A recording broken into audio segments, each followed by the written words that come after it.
Welcome to Internet Safety for Teens, a NetSmartz workshop and program of the National Center for Missing and Exploited Children. The presentation? I know all of this stuff already. You really shouldn't tune out, however, and here's why.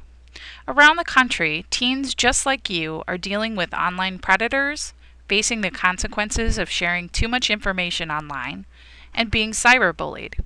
Even if you know how to avoid all of these things, there are teens that don't.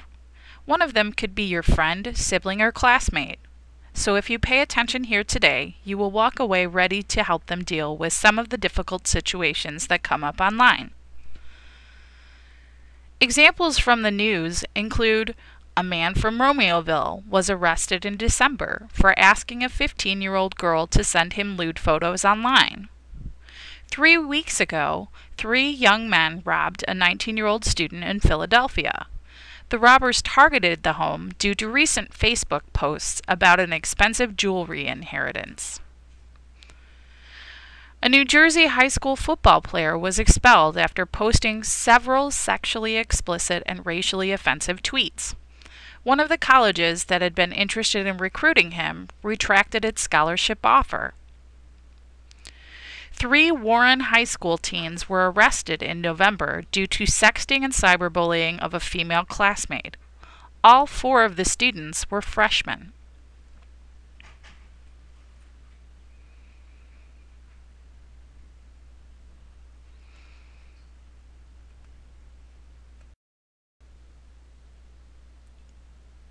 Please remember that as a Valley View student, you have agreed to the acceptable use policy every time you connect to the district's network.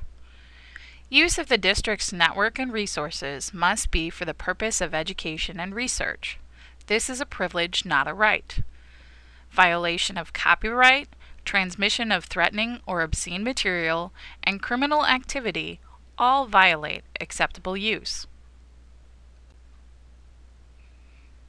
Violations of acceptable use include using another's account or password, invading someone's privacy, posting something created by someone else without their consent, posting anonymous messages, gaining unauthorized access to resources, unauthorized installation of software, downloading copyrighted material for more than personal use or fair use, using the network when your privileges have been revoked, accessing, submitting, posting, publishing, sharing, and/or displaying anything defamatory, inaccurate, abusive, obscene, profane, sexually oriented, threatening, racially offensive, harassing, or illegal. If you are using the district's network, please remember that the district can see what you are doing. This includes any VVSD devices, your student drive, your Edline account, and your VVSD Google account. This also includes any personal devices you connect to the VVSD network. If you violate the acceptable use policy, you may lose your network privileges. Disciplinary action may be taken, and you may be subject to criminal charges. If you wanted to find a copy of the acceptable use policy, go to the BHS homepage and look under Students. The acceptable use policy is the last link.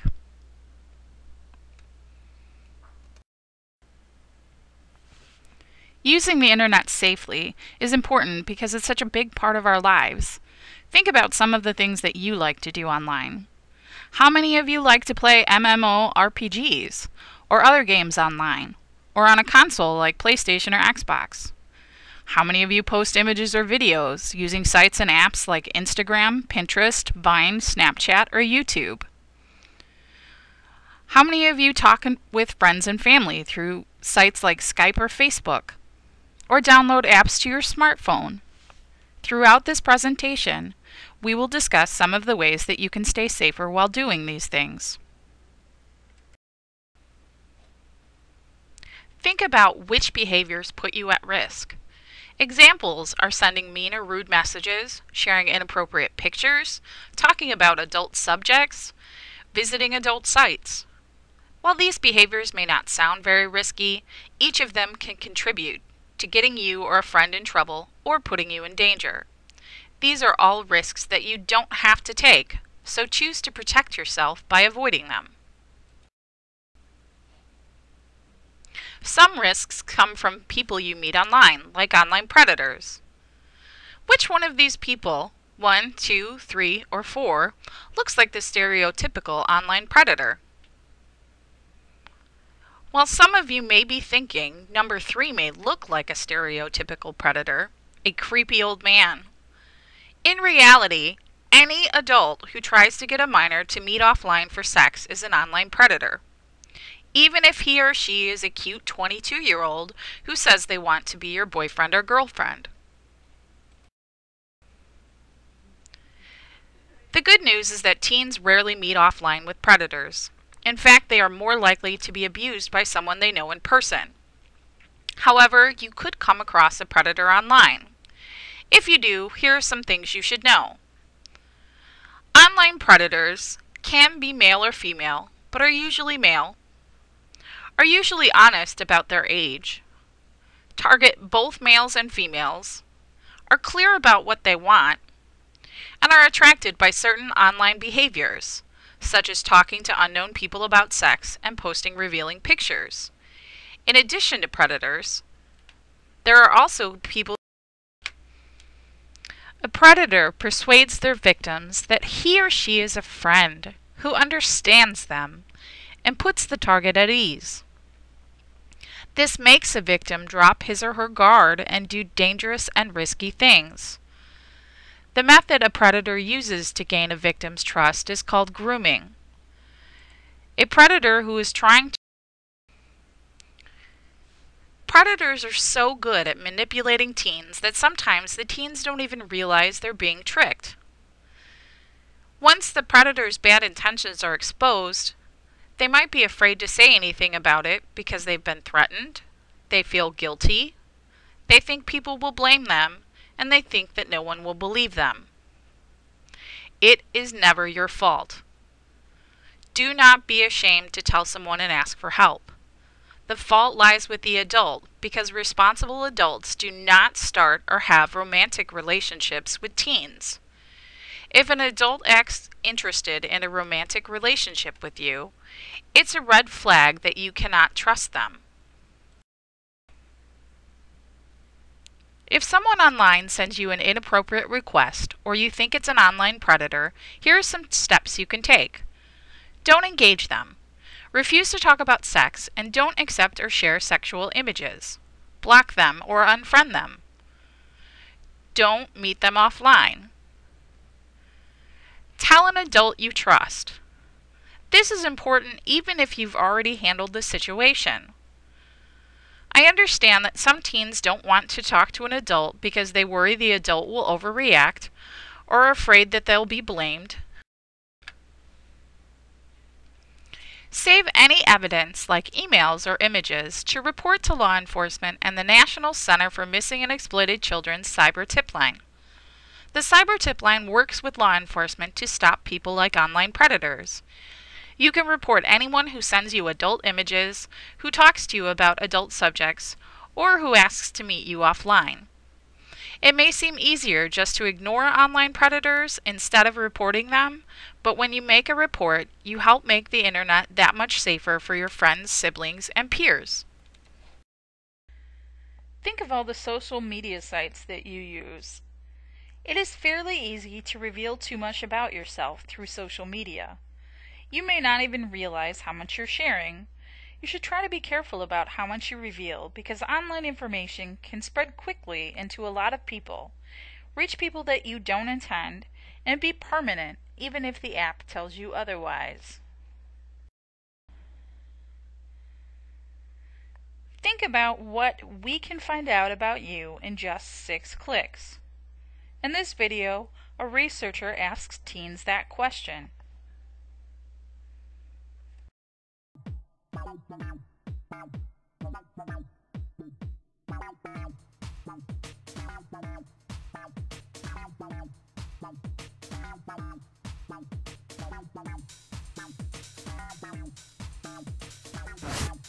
So this entire experiment rests on the idea that people post a lot of information online without really thinking about what that means, especially teens. So I want to put it right in their faces. This is how much I can find out about you in just 6 clicks. And I want them to ask, how much am I really comfortable sharing online? We'll see.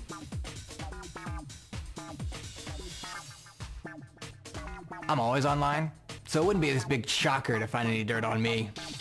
It's nothing too bad, I'm sure. You see this phone? It is always with me, and I am always online. Oh, it's my boyfriend. Can I get this? Yeah, I use the internet just as much as anybody else. I got nothing to hide. I'm clean.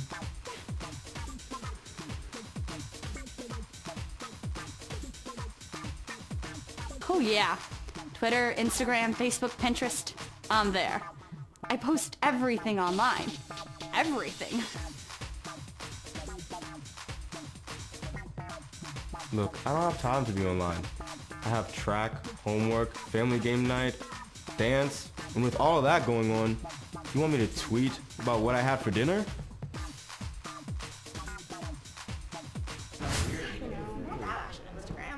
Oh, so he's definitely gonna find something when you switch it to So, you all remember the deal.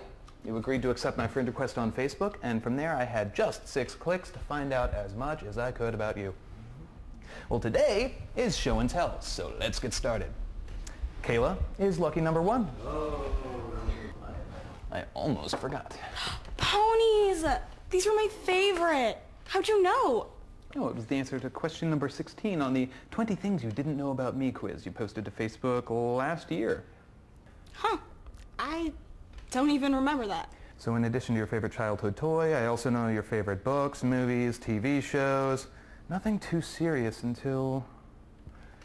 You might not be happy to hear this, but your mom has decided not to get you those 5-inch stilettos you wanted.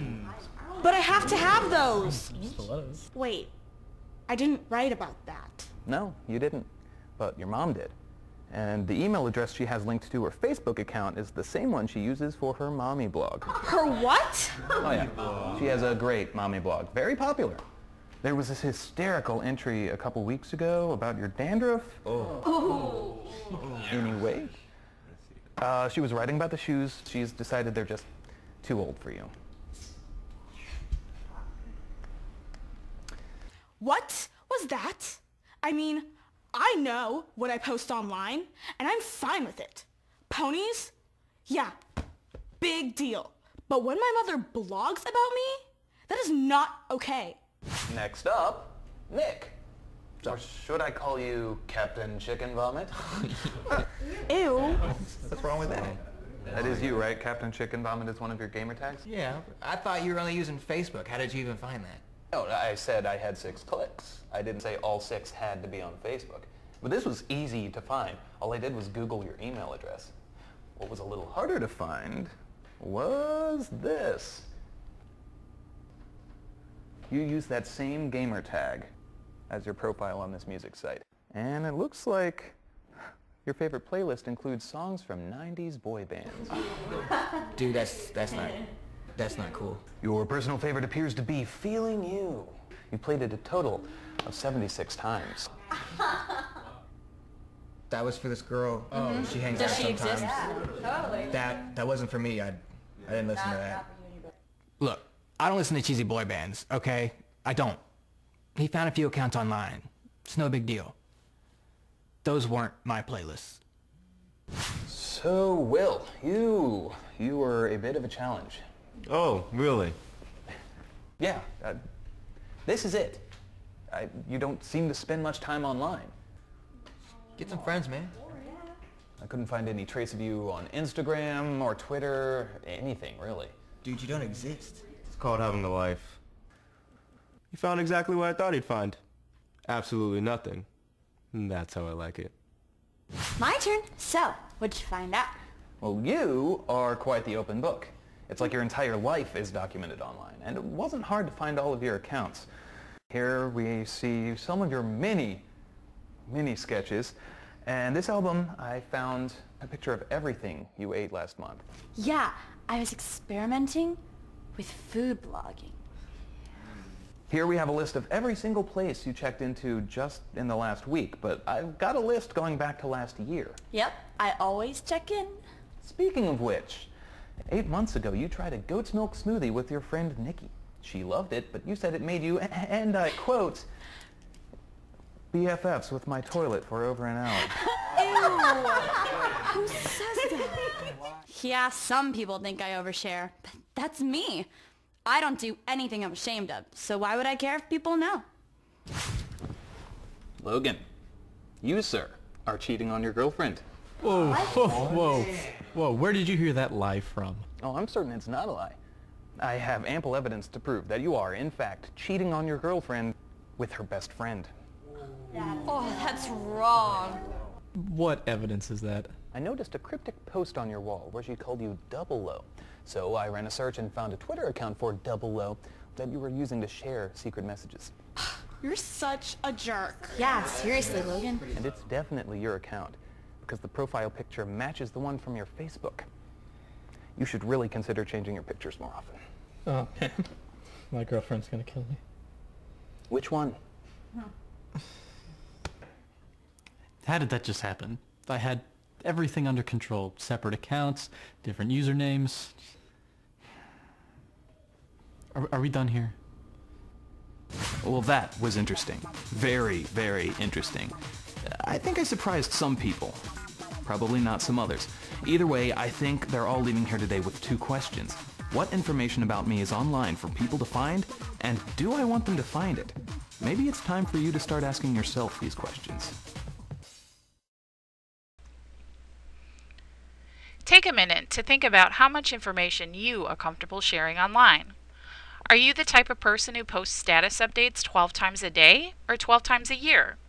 No matter which type you are, you should be careful about sharing personal information, like home and school addresses, financial information, like debit card numbers, passwords, home and cell phone numbers, schedules, and social security numbers. It's not that you should never share this information. There are lots of great legitimate sites that require it. But once you put information online, it's easy to lose control of who sees it and what they do with it. Revealing personal information may make you a target for identity theft, scams, computer hacks, and other troubles.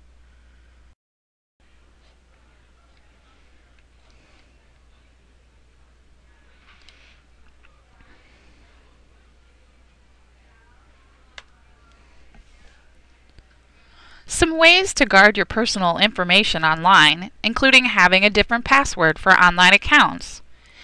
If all of your accounts use the same password, they will be easier to hack into. Use privacy settings on apps and social network sites to limit who has access to your information. In addition to being careful when revealing personal information online, you should be cautious about posting images and comments which contain inappropriate information, such as drinking, drug use, and other criminal activities, hate speech, such as slurs against someone's sexuality, race, or religion, lewd or offensive gestures, profanity, revealing or suggestive images, and threats. Posting these things online may ruin. Did you know that in January a new law regarding student online activity went into effect? It doesn't matter when you post something. If you are suspected of violating school rules, online activity can be investigated, whether or not the activity occurred during the school day or not. This includes all inappropriate content, not just cyberbullying. You may even be asked to surrender your devices and your passwords. Defining what information is inappropriate can be tricky, but here's a good rule of thumb. If it can get you in trouble offline, it can probably get you in trouble online. In order to limit misunderstandings, consider the following before posting content online. Sexting is one way that some teens share inappropriate information. Sexting is the sharing of nude or suggestive pictures and videos through text messages and other social media. Roughly 15% of teens 12 through 17 have received sexually suggestive message through text.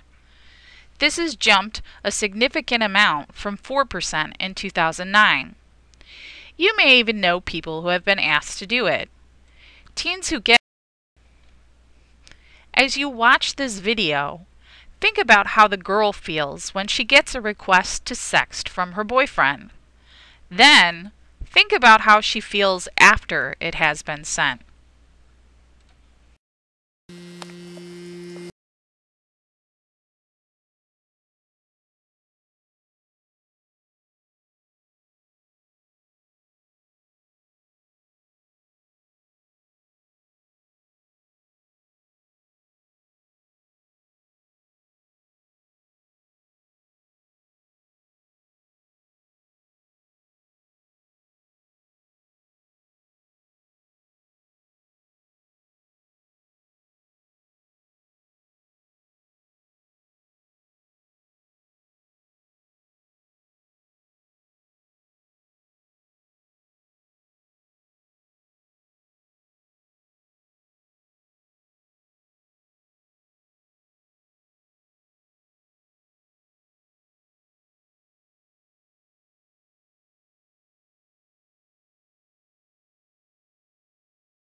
The girl in the video thinks that only her boyfriend will see the image. She soon learns that once you share an image, it is no longer in your control. One study estimated that 88% of the self-made sexual or suggestive images that teens post online are reposted to adult websites. If you take a revealing image of yourself, it could be lost if you misplace or lose your cell phone. It may be passed around without your permission. Somebody may share the sex to get revenge. People may bully or judge you because of the image. Some teens have been bullied so badly because of sexting images that they have been afraid to go to school. The person that receives the image might try to use it to blackmail you into sending more images.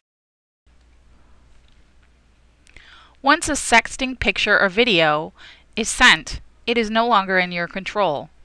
Fortunately, you can choose to stay in control before it ever gets to that point. Don't take images of yourself that you wouldn't want everyone to see. Don't think that using an app like Snapchat will keep your picture private. Don't forward anyone else's picture or video. Imagine how betrayed you'd feel if this happened to you. Don't ask or pressure anyone to share an image. Many teens send sexts because they've been asked to by a boyfriend, girlfriend, or crush. However, you shouldn't ask anyone to take this kind of risk, especially if it's someone you care about. Talk to a trusted adult if you receive a revealing image or are being pressured. The last risk we are going to discuss is one that many of you are probably already aware of: cyberbullying. Cyberbullying is the use of technology to harass someone.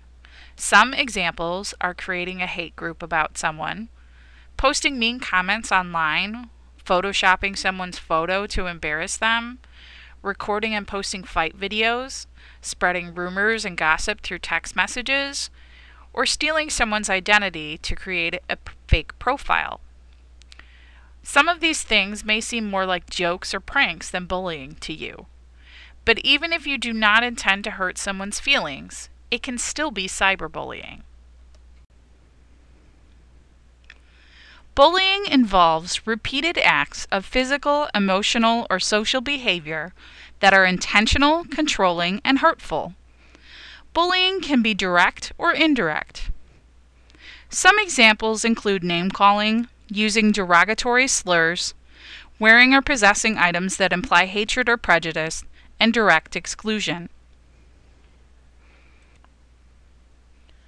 Cyberbullying in Valley View is defined as the use of email, instant messaging, social networking sites, chat rooms, cell phones, or other forms of technology to deliberately bully.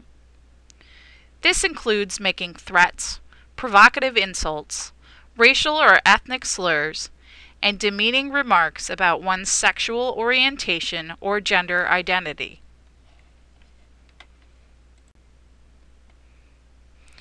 Bullying of any kind in Valley View School District is not okay. Every instance of bullying reported will be investigated thoroughly.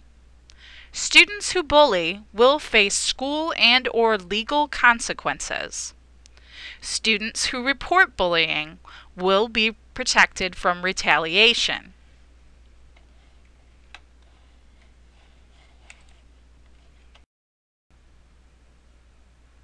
In this next video, we are going to hear about one teen's experience with cyberbullying. Her name is Amanda Todd. Amanda was cyberbullied after someone shared a topless photo of her online.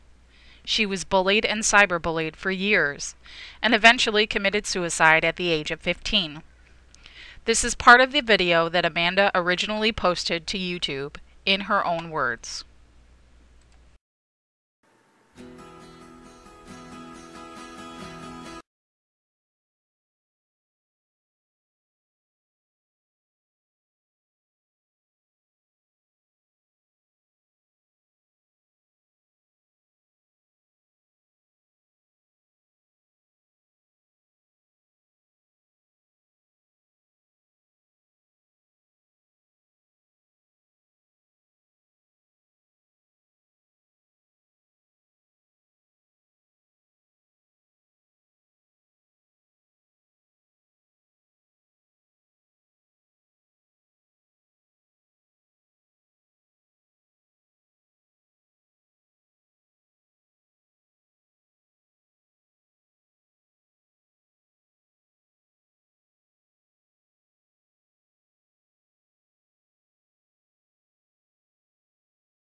You've probably heard the saying, "Sticks and stones may break my bones, but words can never hurt me." I want you to ask yourself, is that really true? People used words to hurt Amanda. Words telling her that they'd be happy if she died and asking her to kill herself. Think about how that would make you feel. You might have low self-esteem, feel lonely and isolated from friends and family, or be nervous about going online or to school. Sometimes teens who are cyberbullied feel like hurting themselves, and may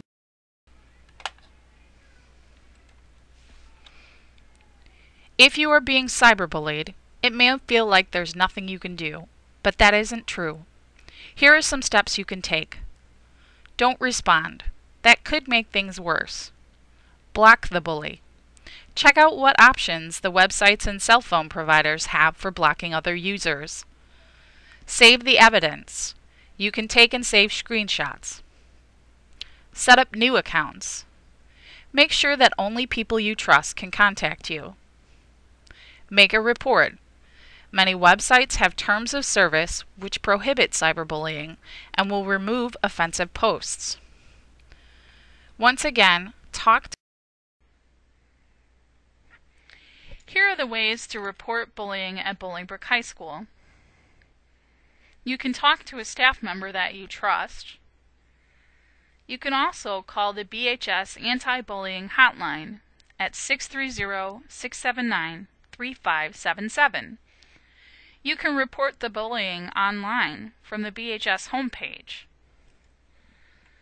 Both of these reporting tools can be used anonymously, and the reports will be kept confidential.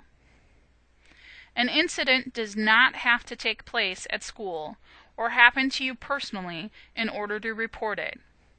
All incidents reported will be investigated. You can also check out the community resources located on the BHS homepage as well.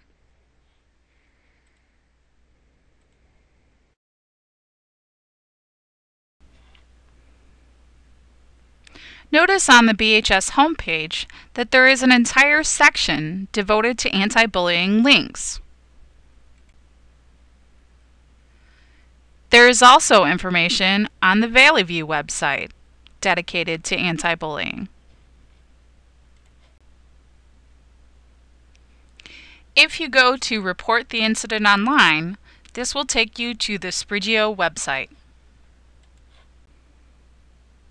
Here's what the form looks like.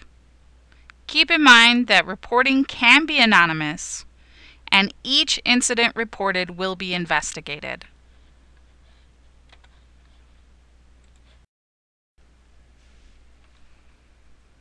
If you aren't being cyberbullied, you may know someone who is.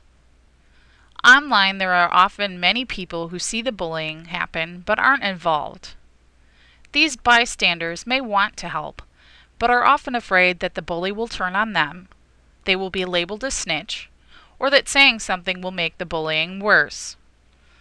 However, bystanders are important. They can bring cyberbullying to.